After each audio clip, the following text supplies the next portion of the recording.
Welcome to the podcast, people. I'm Anna Manning, your host and the owner and founder of Yes You Coaching. And today we're going to be talking about a subject which is very dear to my heart, and that is Billy Big Bollocks. Now, you might have heard that expression before, or you might not, and I'm going to explain what it means in this context. And I had one of my clients kind of help me out and give me some examples for where Billy Big Bollocks pops up in her world. But first, I have an invitation for you. So I am currently taking bookings for the next round of the Confident at Work program. This is like the flagship program that I run. It's my favorite thing that I do all year. And we start the next group round in April. So if you've been listening to the podcast and getting benefit from it, if you find this stuff useful that I'm talking about, the Confident at Work program is the place where you get to go in with me individually and as a group and really work this stuff until it's not just like nice ideas that you hear and resonate with, but it's actually the way you work. And it's actually the like reality of your new work life. So we're not just thinking about growing confidence and having ideas about it, we're like actually doing the work to make it a reality. And that's what people in the Confident at Work program do. And it's an amazing place to be. So you are invited to join us. I'm going to put a link in the show notes. You can book a free call with me to talk about the program. And if you're a good fit, and I think it would be, if I think I can help you and the program's going to be good for you, I'll tell you all about it. Alternatively, you can go to the website and just have a little scroll through. I'll put it in the show notes and you can see what the program's all about. I wish that this program had been available for me years ago. Alas, it wasn't, but it's available for you now. So you are warmly invited to check it out and to chat to me about how it might be able to help you. But on with the podcast. So a client of mine, a long-term client of mine, actually, she was in the Confident at Work program over a year ago, and she has a big job. So we still coach now once a month. And that keeps her kind of topped up. Shout out to this client. She knows who she is. Big supporter. And she coined the phrase Bertie Big Balls to describe those men at work. And you've probably met one who are quite loud, quite arrogant, quite, free with sharing their opinions, whether you want to hear them or not. Maybe they wear a pinstripe suit. I'm guessing in the past they would probably have put their feet up on the desk. I don't know if they still do that anymore, but you get it. It's like those. I mean, and when I say it, an older white gentleman comes to mind, I have to say. And yeah, you get the picture, right? You have probably met a Billy Big Bollocks type in your work before. And even though she actually coined the phrase Bertie Big Balls, I actually misquoted her in the coaching session and called him Billy Big Bollocks, and that stuck. And I wanted to make an episode about Billy Big Bollocks because he comes up a surprising amount when I'm talking about confidence. So that's where we start today with Billy Big Bollocks. And interestingly enough, he is a fairly frequent visitor in my coaching sessions, even though I don't coach him. I never have coached him. Like his archetype, I have literally never coached that person ever. So how, you might be wondering, does Billy Big Bollocks show up in my coaching sessions? Well, clients bring him with them. Not physically, but mentally. So this Billy Big Bollocks character, it turns out, actually lives in our heads and in our imaginations as a kind of archetype. And in preparing for this episode, I spent some time thinking about when does this Billy, I'm getting my tongue tied now. When does this Billy Big Bollocks character pop up? Because I wanted to share some examples with you of when and how he shows up for my clients so that you can think about whether and when and how he might be showing up for you. And the first one is quite a main one. It's quite a big one. And it's that people think that they have to be like Billy Big Bollocks in order to be confident. So some people come to confidence coaching thinking that's what confidence looks like. That archetype of the arrogant guy in a pinstripe suit, that is confidence. That is what confidence has to be like. That's what confidence sounds like. That's what confidence acts like. In people's minds, he is the archetype of a confident person. And just think for a second, if I said to you, think about somebody who's really confident at work, what picture comes to mind? Is it a Billy Big Bollocks type character? Or is it a different character? So this client that coined this phrase, sometimes thinks that this is what confidence looks like, right? This is what the confident people are like, and this is what I have to be like if I want to be confident. And this client is definitely not alone. Other people come to coaching and they're like, well, I'm like this. I like my work. I care about people. I'm quite an empathetic leader, all of this. But I need to be more confident. So I need to be more like this guy. And then they describe some kind of Billy Big Bollocks character. And what we always find out during the course of the coaching is them being confident is never going to look like Billy Big Bollocks. That just isn't the way their confidence would look or feel. I've also worked with people who said, in order to be more confident, like I want to be more confident, but in order to be more confident, I have to be like this type of person. I have to be like this Billy Big Bollocks type of person. And actually, I don't want to be like that. I don't even like those kinds of people. I think they're pricks. But I have to be like him. But I don't want to. So then people find themselves in a bind. They're like, do you know what? If that's what confidence looks like, then actually, frankly, I don't want it, even though I kind of do want it. But good news, that is not what confidence has to look like at all. When I actually dig into this with people, I say, okay, so do you know anybody? Do you know any leaders? Do you know anyone who is really confident, but they're not anything like Billy Big Bollocks? They're actually really different to that. And they say, oh, yeah. Yeah, actually, there's X person at my work who, maybe they're an introvert, maybe they're a bit more quiet.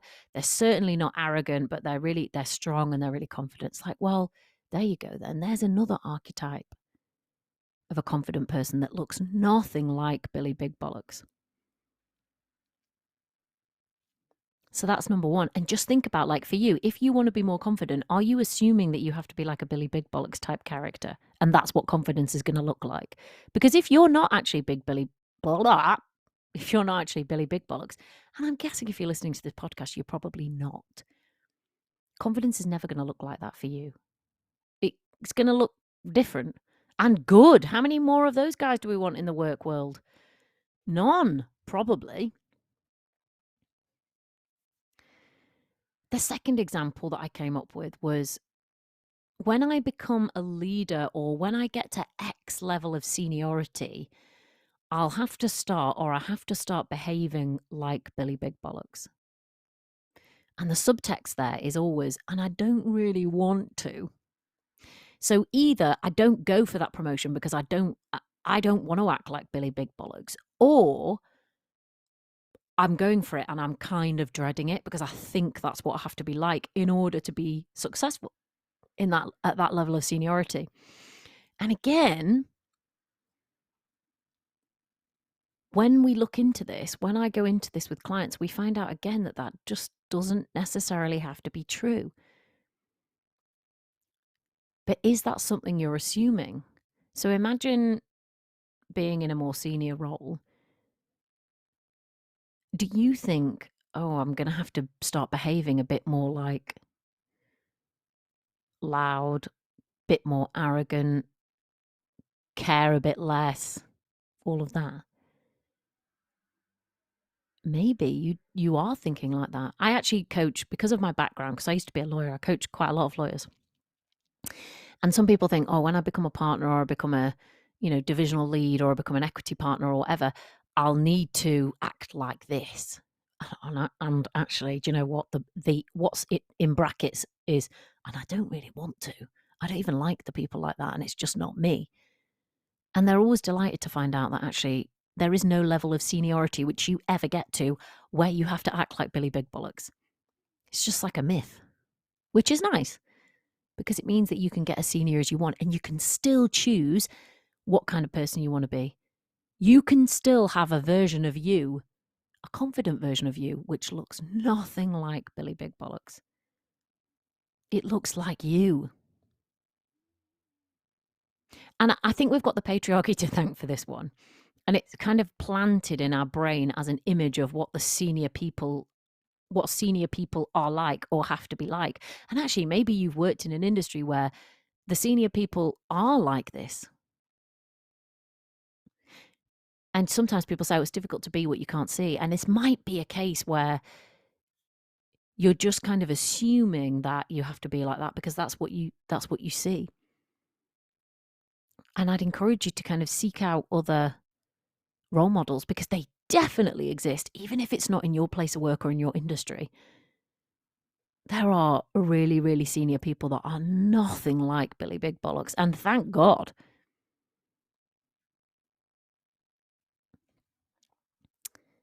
The next example, number 3, is around speaking up. So the idea of the Billy Big Bollocks character is that he's quite loud, he's quite assertive, and he shares his opinions whether you want to hear them or not. He feels free to challenge when he wants to. He's got no problem speaking up in more senior settings or more public settings, par for the course. And some people come to confidence work thinking, if I am going to speak up, if I'm going to be able to share my opinion in a difficult public or senior situation, or if I'm going to challenge, that's what I have to be like. I've got to be like a Billy Big Bollocks character in order to do that. And again, it isn't true, which is good news because you've probably encountered people like this in meetings, in presentations, in Q&As, whatever, and you've just like internally rolled your eyes. Good for you if you didn't roll your eyes on the outside. I have the worst poker face ever. Yours is probably better. But you've probably been in settings where you're like, Jesus Christ, I wish he would shut up. Seriously, like somebody else just said that. Do we really need to hear from you again, right? You've probably been in meetings where you've heard this kind of character going on, and you're like, oh my God. And yet, a lot of people will assume, like, if I'm going to be confident in terms of where and how and when I speak, I've got to be like that. And again, not true. Not true that you have to be like a Billy Big Bollocks character in order to speak up whenever and however you want. You can be you and speak up in the way you want. You do not have to be like Billy Big Bollocks in order to do that.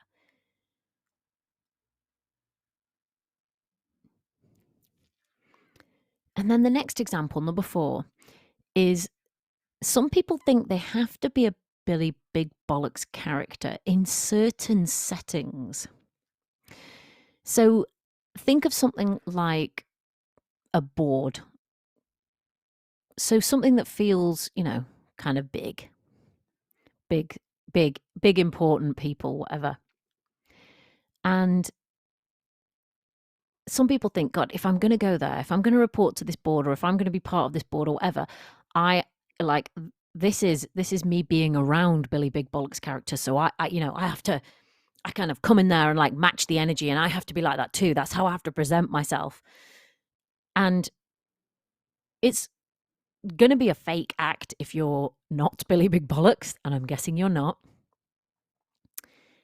So this is another one that kind of trips people up. Like, can I be in those settings and be me rather than Big Billy Bollocks? Okay, you know what I mean. Can I be me in those settings, and is that going to be okay for me to be me? And my client that I talked about earlier, who coined this term, I asked her, I said, I'm doing a podcast this week about Billy Big Bollocks, and is there anything you want to chip in? And she said, she made me laugh. She said, "Yay, Bertie will be famous and be exposed." Yes, Bertie is being exposed. But this person is on the board at the place where she works, or she's a board member where she works. And this is a fairly new thing, like in the last year. She does good confidence work, and then she just gets asked to do more and more cool stuff. But she gave me an example of a board meeting, and it kind of highlights what we're talking about here. She says, another good example, and I'm reading this out from a text that she sent. Another good example was my first board meeting where there was a dispute between Berties, right? So there was more than one Bertie in this board meeting. And she said, I panicked, retreated into myself, and didn't say anything because I didn't understand what they were fighting about and I needed more info. Then I beat myself up for not being a Bertie afterwards. And you, so she's talking about me, reminded me that in fact, the last thing they probably needed was another Bertie in that room. It would not have resolved anything. If I had actually just been myself and said, I need more info because I don't know about X and Y, it would actually have diffused the situation for all and we could have moved on.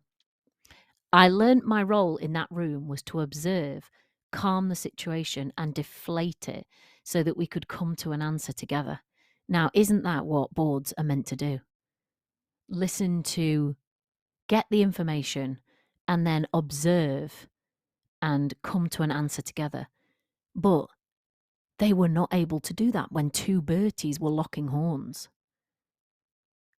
And in that moment, she was thinking, I have to be a Bertie. Like, I have to wade into this argument and be a Bertie. But actually, and it's amazing that she realised that the thing she needed to be was her, which is completely different from a Bertie. And she realised that actually, and this is great insight, she realised that actually if she'd been herself, she would have been able to diffuse the situation for the whole meeting and they would have been able to move on.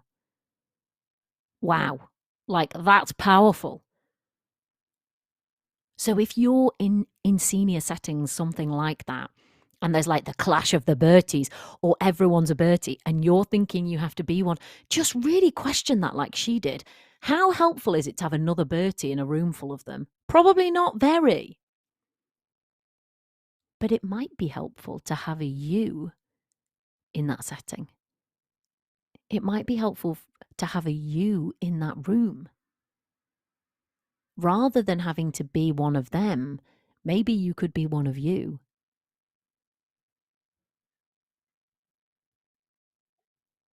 Okay. The next example is around, and this is number 5 that I pulled out, is in order to do networking or business development type things, I need to be like Billy Big Bollocks. This comes up quite a bit. I coach on networking fairly frequently because it's something that most of us know is going to be useful to our careers. And the importance of good relationships, of it, like everybody knows, being able to build and maintain good relationships is key for working with people.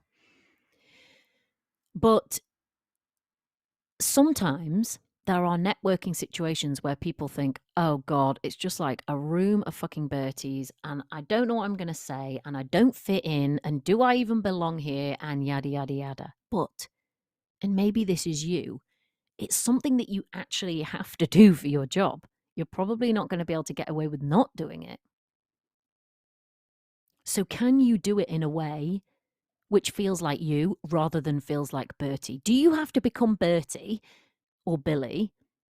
I'm going to use those terms interchangeably, you may have noticed, in order to be quote unquote successful in networking and business development. And I think the answer is no. You don't have to be like Bertie. You can be successful as you. But sometimes people get a little bit in their head about that. And this was like another example that my client sent to me because we had it started out as not that hilarious, but it ended up quite hilariously, I thought.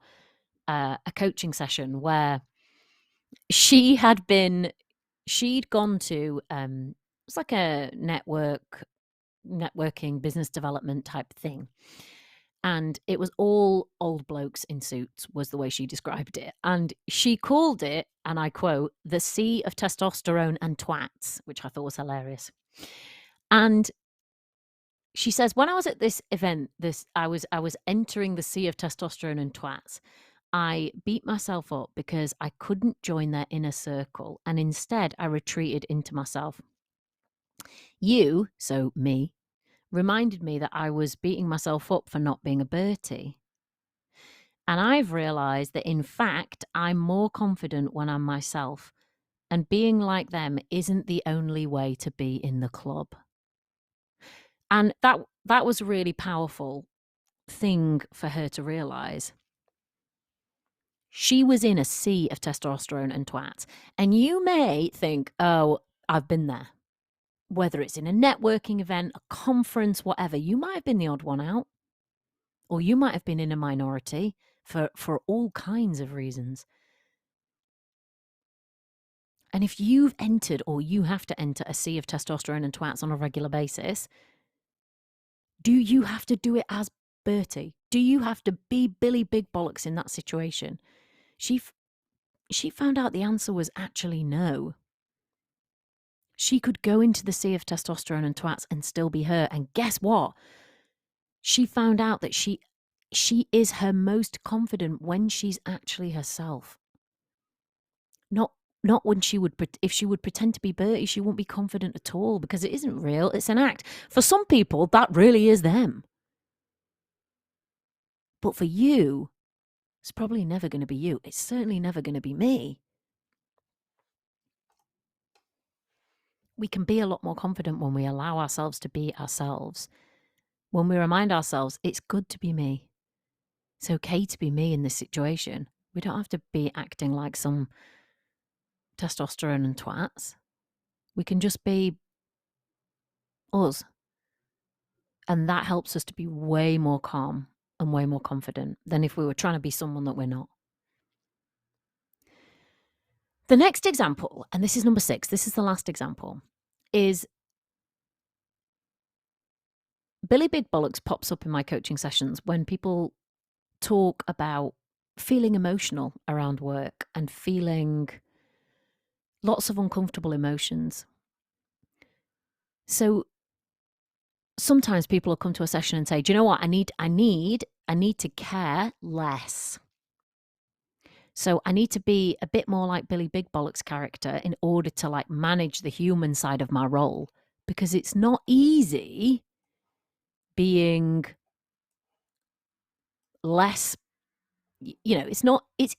well, let me rephrase that. One would assume that it would be easier to be Billy Big Bollocks in a role that has difficult situations and emotions attached to it, because our perception of Billy Big Bollocks is that he doesn't really care about you, about the team, about how anyone's doing, about how anyone's feeling. He doesn't really care. But you do.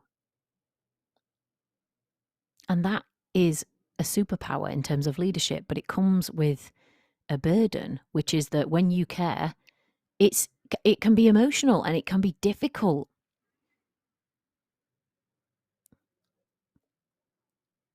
Leading people is demanding, and you might have to deliver hard feedback and make really difficult decisions and say things people don't want to hear. Maybe you even need to fire people or make them redundant, have performance conversations, right? All of that comes with being a people leader.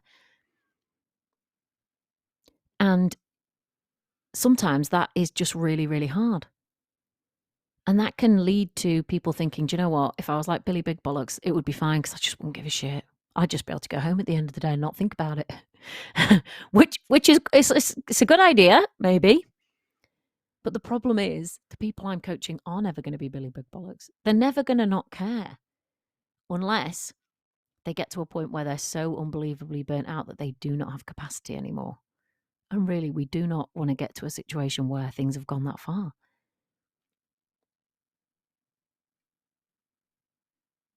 So In some workplaces, you'll hear people say, we bring our whole selves to work, we're very authentic, etc.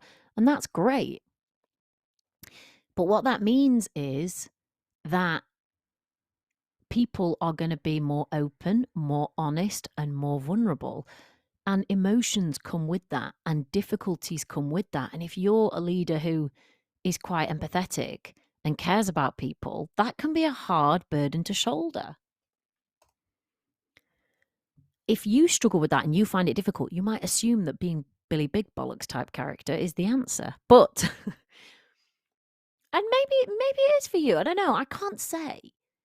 But when I've worked with clients on this in the past, what we've always found is some version of, I thought I needed to care less. I thought I needed to be more like Billy Big Bollocks. But to be honest, it's not really me. I'm never actually going to be like that. I just need a bit more help and support to process those emotions. And I need a place to take them and to be with them. And I need support to deal with them so that I can still be an empathetic leader of people. I can still be a leader who cares, but one that isn't crying in the corner, one that actually has the resilience and the strength to shoulder that and manage that and actually carry on. So, bear my 6 examples of how Billy Big Bollocks shows up in my coaching sessions, and it will not be the last time. Billy is destined to show up again and again and again because he lives in our heads as an archetype. Maybe he even lives in your workplace as a real person. Who knows? But do you recognize any of those? Do you recognize any of those examples and think, yeah, I was kind of thinking I had to be a bit more like that, or I should be a bit more like that character? And I just really ask you one thing. Do you want to be? Is that who you want to be? Is that how you want to be? Really think about that. The reason why I think Billy Big Bollocks is a menace is because he has people thinking that they have to be like him. And they don't really want to be like him. And they're not really like him. So, if you resonate with any of this, if you're thinking, yeah, maybe Billy Big Bollocks lives in my head some of the time. Maybe I'm thinking that I should be like that. Maybe one of those 6 examples resonated with you. You're invited to come and do that work and that thinking with me about how you do leadership, about how you do networking, about how you do speaking up, about how you do big settings like boards and senior stuff and public stuff, which is difficult, and about how you do confidence, because there is another way. Billy Big Bollocks is one way, but let's face it, it's probably never going to be your way. But you have a way. And what the Confident at Work program does is it gives you the space and the time, and with my expertise, it allows you to tap into that way, your way, and start trusting your way and start knowing that your way is the best and is how you're going to show up. We do all of that work. Well, we do some of that work together, me and you, individually, and we do some of it as a group. If you're interested and you think that would help you, come and join us in the Confident at Work program. Look in the show notes, click in the details, ask any questions. I'm happy to chat through anything you want to know. But that's all we've got for today. And I will see you in next week's episode.